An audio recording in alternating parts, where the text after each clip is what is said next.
পরমাণু ইস্যুতে আলোচনা ব্যর্থ হলে ইরানের উপর আক্রমণ করতে পারে যুক্তরাষ্ট্র। তেহরানকে এমন হুঁশিয়ারি দিয়েছেন মার্কিন প্রেসিডেন্ট ডোনাল্ড ট্রাম্প। জানান, সেই হামলায় যুক্তরাষ্ট্রের সঙ্গে নেতৃত্ব দেবে ইসরায়েল। এদিকে ইরানের বিরুদ্ধে অবিরাম মার্কিন হুমকিতে বিশ্ব এখন ক্লান্ত বলে জানিয়েছে রাশিয়া। পরমাণু কর্মসূচি নিয়ে চুক্তিতে পৌঁছানোর জন্য হাতে খুব বেশি সময় নেই। যদি আলোচনা থেকে কোনো সমাধান না মেলে, সেক্ষেত্রে ইরানের উপর সামরিক চাপও বাড়াতে পারে যুক্তরাষ্ট্র। এমন হুঁশিয়ারি দিয়েছেন মার্কিন প্রেসিডেন্ট ডোনাল্ড ট্রাম্প। সেই সঙ্গে সতর্ক করেন, প্রয়োজনে সামরিক পদক্ষেপ গ্রহণ করবে যুক্তরাষ্ট্র। জানান, ইরানের উপর সেই হামলায় যুক্তরাষ্ট্রের সঙ্গে কাঁধে কাঁধ মিলিয়ে নেতৃত্ব দিবে ইসরায়েল।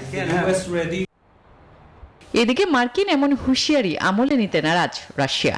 এমন মন্তব্য করেছেন রুশ পররাষ্ট্র মন্ত্রণালয়ের মুখপাত্র মারিয়া জাকারোভা। বলেন, তেহরানের বিরুদ্ধে ওয়াশিংটনের অবিরাম হুমকিতে ক্রমশ ক্লান্ত হয়ে পড়ছে বিশ্ব। 2015 সালে যুক্তরাষ্ট্রে বারাক ওবামার শাসন আমলে ইরানের সঙ্গে 3 বছরের পরমাণু নিরস্ত্রীকরণ চুক্তি করেছিল 6 শক্তিধর দেশ ব্রিটেন, ফ্রান্স, রাশিয়া, জার্মানি, চীন এবং যুক্তরাষ্ট্র। তবে 2018 সালে সেই চুক্তি থেকে যুক্তরাষ্ট্রকে সরিয়ে নিয়ে আসেন ডোনাল্ড ট্রাম্প। আসমাতুলি, নিউজ 24। বাংলাদেশ সহ বিভিন্ন দেশের উপর আরোপিত অতিরিক্ত শুল্ক 90 দিনের জন্য স্থগিত করেছেন ডোনাল্ড ট্রাম্প। এই 3 মাস যুক্তরাষ্ট্রে পণ্য রপ্তানিতে শুল্ক 10% থাকবে। এতে কিছুটা স্বস্তি এসেছে বলছেন বিশ্লেষকরা। তবে চীনের পণ্যে মার্কিন শুল্ক আরও বাড়িয়ে 125% করেছেন ট্রাম্প। চীনের 84% পাল্টা শুল্কের জবাবে এই ব্যবস্থা নিয়েছেন মার্কিন প্রেসিডেন্ট। গত সপ্তাহে বাংলাদেশ, ভারত, পাকিস্তান, চীন সহ বিভিন্ন দেশের ওপর পারস্পরিক শুল্ক আরোপ করেন মার্কিন প্রেসিডেন্ট ডোনাল্ড ট্রাম্প। পরবর্তীতে শুল্ক কমানোর অনুরোধ করে যুক্তরাষ্ট্রের সাথে যোগাযোগ করে অর্ধশতাধিক দেশ। সমঝোতার ভিত্তিতে নিজের সিদ্ধান্তে কিছুটা পরিবর্তন আনলেন ট্রাম্প। বুধবার ট্রুথ সোশ্যালে এক পোস্টে ট্রাম্প লেখেন, 90 দিনের জন্য একটি শুল্ক বিরতি অনুমোদন করেছেন তিনি। এ সময় পারস্পরিক শুল্ক হার উল্লেখযোগ্যভাবে কমিয়ে 10% করেছেন, যা কার্যকর হয়ে গেছে। শুল্ক স্থগিতের এই সিদ্ধান্তের জন্য ট্রাম্পকে ধন্যবাদ জানিয়েছেন বাংলাদেশের অন্তর্বর্তী সরকারের প্রধান উপদেষ্টা ডক্টর মোহাম্মদ ইউনূস। সবাই কিছুটা স্বস্তির নিঃশ্বাস ফেলছে বলছেন বিশ্লেষকরা। আমি মনে করি এটা ভোক্তাদের জন্য, বিনিয়োগকারীদের জন্য একটি বিশাল সুবিধা। গত কয়েকদিন ধরে পরিস্থিতি অত্যন্ত বিশৃঙ্খল থাকায় সবাই স্বস্তির নিঃশ্বাস ফেলছে। স্পষ্টতই এটি আমাদের কিছুটা বেশি স্থিতিশীলতা দেয়, যা দুর্দান্ত। তবে চীনের জন্য ব্যতিক্রম ঘোষণা করে ট্রাম্প জানিয়ে দেন, বেইজিং এর প্রতি আরো কঠোর পদক্ষেপ নিচ্ছে ওয়াশিংটন। তাদের ওপর শুল্ক বাড়িয়ে 125% করার ঘোষণা দেন ট্রাম্প, যা তাৎক্ষণিকভাবে কার্যকর হয়েছে। সিদ্ধান্তের পেছনে চীনের বিশ্ববাজারের প্রতি অসম্মানজনক আচরণকে দায়ী করেন মার্কিন প্রেসিডেন্ট। এর আগে পাল্টা পদক্ষেপ হিসেবে যুক্তরাষ্ট্র থেকে আমদানিকৃত পণ্যের ওপর শুল্ক 34% থেকে বাড়িয়ে 84% করার ঘোষণা দেয় চীন। Desk report, news 24। বিভিন্ন দেশের উপর পাল্টা শুল্ক আরোপ 3 মাসের জন্য যুক্তরাষ্ট্রের প্রেসিডেন্ট ডোনাল্ড ট্রাম্প স্থগিত করায় স্বস্তির প্রকাশ করেছে তাইওয়ান। পাশাপাশি এই সুযোগে যুক্তরাষ্ট্রের সঙ্গে আরও ভারসাম্যপূর্ণ বাণিজ্যিক সম্পর্ক গড়ে তোলার বিষয়ে আশা ব্যক্ত করেছে তাইপে। বৃহস্পতিবার তাইওয়ানের পররাষ্ট্রমন্ত্রী লিন চিয়ালাং এই আশা ব্যক্ত করেন। যুক্তরাষ্ট্রে আমদানি করা সব পণ্যের উপর 2 এপ্রিল বিশ্বব্যাপী বড় আকারে শুল্ক আরোপের ঘোষণা দেন ট্রাম্প। 9 এপ্রিল থেকে এই শুল্ক কার্যকর হওয়ার কথা ছিল।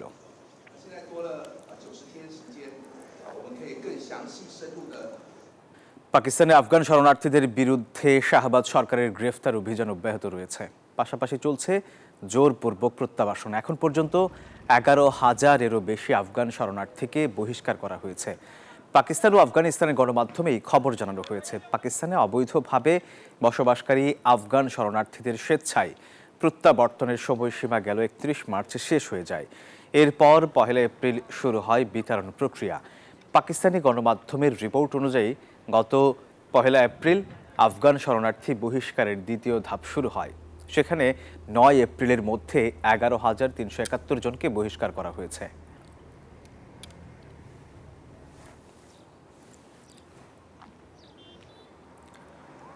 ভারত বলছে তাদের চেয়ে বেশি কেউ বাংলাদেশের মঙ্গল চায় না। বুধবার দিল্লিতে এক সম্মেলনে এই কথা বলেন ভারতের পররাষ্ট্রমন্ত্রী এস জয়শঙ্কর। বাংলাদেশে দ্রুত নির্বাচন হবে এমন আশাবাদও জানান তিনি। যশোরের বেনাপোল বন্দর থেকে ফেরত আসছে পণ্যবাহী যান। ভারতের সড়ক পথ হয়ে এসব পণ্য যাওয়ার কথা ছিল নেপাল ও ভুটানে। পূর্ব ঘোষণা ছাড়াই হঠাৎ এ পণ্য পরিবহন সুবিধা বা ট্রান্সশিপমেন্ট বাতিল করেছে ভারত। এ কারণে এমন পরিস্থিতি। বুধবার ট্রান্সশিপমেন্ট বাতিলের কথা জানায় ভারতের সংশ্লিষ্ট দপ্তর। একই দিনে দিল্লির নিউজ 18-এর ফ্ল্যাগশিপ রাইজিং ভারত সামিট 2025-এর সম্মেলনে এ বিষয়ে কথা বলেন দেশটির পররাষ্ট্রমন্ত্রী এস জয়শঙ্কর। দাবি করেন ভারতের চেয়ে বাংলাদেশের ভালো আর কোনো দেশই চায় না। Our relationship with Bangladesh, for historical reasons, is a very unique relationship. It's a very fundamentally a people-to-people connect. S Jaishankar বলেন, ভারত ও বাংলাদেশের সম্পর্ক বহু পুরনো। এই সম্পর্ক জনমুখী। বাংলাদেশে খুব শিগগিরই জাতীয় নির্বাচন হবে এমন আশাবাদও জানান তিনি। I think we were very, open about sharing those concerns, and again, as a country which no country wishes Bangladesh well more than us. কদিন আগেই বিমস্টেকের শীর্ষ সম্মেলনের ফাঁকে দ্বিপাক্ষিক বৈঠক করেন দুই দেশের সরকার প্রধান। ডক্টর মোহাম্মদ ইউনূস ও নরেন্দ্র মোদীর ওই বৈঠকের কূটনৈতিক গুরুত্ব অনেক বলে মনে করেন বিশ্লেষকরা। কিন্তু বৈরী সম্পর্কের বরফ গলার সুযোগ তৈরি হওয়ার পরও ট্রান্সশিপমেন্ট বন্ধ করল ভারত। আফরিন মৌ, নিউজ 24। অবৈধ অভিবাসীদের বিতাড়িত করার বিষয়ে যুক্তরাষ্ট্রের সুপ্রিম কোর্টের রায়ের পর আরও কঠোর বার্তা দিয়েছে ট্রাম্প প্রশাসন। হোয়াইট হাউস স্পষ্ট জানিয়েছে, অবৈধ অভিবাসীরা নিজে থেকে যুক্তরাষ্ট্র না ছাড়লে তাদের আটক করা হবে। দেশটির সর্বোচ্চ আদালত অভিবাসী নির্বাসনে যুদ্ধকালীন আইন ব্যবহারের অনুমতি দেওয়ার পর এমন হুঁশিয়ারি দিয়েছে ট্রাম্প সরকার। দ্বিতীয়বার মার্কিন মসনদে বসার পরই সে দেশের অবৈধ অভিবাসীদের বিরুদ্ধে কঠোর বার্তা দেন ডোনাল্ড ট্রাম্প। হুঁশিয়ারি দেন, যুক্তরাষ্ট্রে কোনো অবৈধ অভিবাসীর ঠাঁই হবে না। এরপরে ট্রাম্প প্রশাসন উঠে পড়ে লাগে অবৈধ অভিবাসীদের চিহ্নিত করতে। এরই ধারাবাহিকতায় তাদের একে একে নিজ নিজ দেশে ফেরত পাঠানোর প্রক্রিয়াও শুরু করে ট্রাম্প প্রশাসন। The golden age of America begins right now. এরই মধ্যে বহু অবৈধ অভিবাসীকে যুক্তরাষ্ট্র থেকে বিতাড়িত করা হয়েছে। তাদের বিতাড়িত করতে 227 বছরের পুরনো আইনকে কাজে লাগাতে চেয়েছিল ট্রাম্প প্রশাসন, কিন্তু তখন বাদ সাধে নিম্ন আদালতের স্থগিতাদেশ। এমন পরিস্থিতিতেই এবার মার্কিন সুপ্রিম কোর্ট ট্রাম্প প্রশাসনের হাতে 227 বছরের পুরনো আইনের অস্ত্র তুলে দেয়। তবে আদালত জানিয়েছে, ওই আইনে কোনো অবৈধ অভিবাসীকে দেশ ছাড়া করার আগে তার হাতে যথেষ্ট সময় দিয়ে নোটিশ দিতে হবে। সুপ্রিম কোর্টের এই রায়কে স্বাগত জানিয়েছে ট্রাম্প প্রশাসন। সেই সঙ্গে অবৈধ অভিবাসীদের ফের কঠোর সতর্কবার্তাও দেয়া হয়েছে। একই সঙ্গে দেয়া হয়েছে স্বেচ্ছায় যুক্তরাষ্ট্র ছাড়ার পরামর্শ। এলিয়েন এনিমিজ অ্যাক্ট আইনটি 1798 সালে তৈরি হয়। দেশের শত্রু বলে বিবেচিত বা ক্ষতি করতে পারে এমন ব্যক্তিকে দেশ থেকে বিতাড়িত করতে এই আইন বলবৎ করতে পারে মার্কিন প্রশাসন। আসমাতুলি, নিউজ 24। মার্কিন প্রেসিডেন্ট ডোনাল্ড ট্রাম্পের শুল্ক নীতির প্রভাব এবার পড়তে যাচ্ছে জনপ্রিয় এবং সবার পছন্দের আইফোনের উপর। এতে এক ধাক্কায় এর দাম গড়াতে পারে 2300 ইউরোতে। আর এমন খবরে দুশ্চিন্তায় ইতালির আইফোন প্রেমীরা। আইফোন বিশ্বের জনপ্রিয় মোবাইল ফোনের মধ্যে অন্যতম। ক্যামেরা থেকে শুরু করে এর ডিজাইনের কারণে মানুষের পছন্দের তালিকায় উঠে আসে এই ফোন। এমনকি অন্যান্য ফোনের চেয়ে দাম অনেক বেশি হয় কিডনি বেচে আইফোন কিনতে হবে, এমনটাও বলতে শোনা যায় অনেককে। তবে এতদিন মজার ছলে বললেও এবার যেন এ কথাই সত্যে পরিণত হচ্ছে। ট্রাম্পের শুল্ক আরোপের পর এবার দাম এক ধাক্কায় 2300 ইউরোতে পৌঁছাতে পারে বলে ধারণা বিশ্লেষকদের। এ অবস্থায় বিপাকে ইতালির iPhone প্রেমীরা।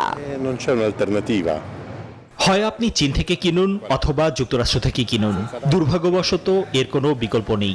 O compri dalla Cina o compri dall'America. এরই মধ্যে দাম অনেকটা বেড়ে গেছে বলেও অভিযোগ অনেকের। দাম ইতিমধ্যে বেশ চড়া।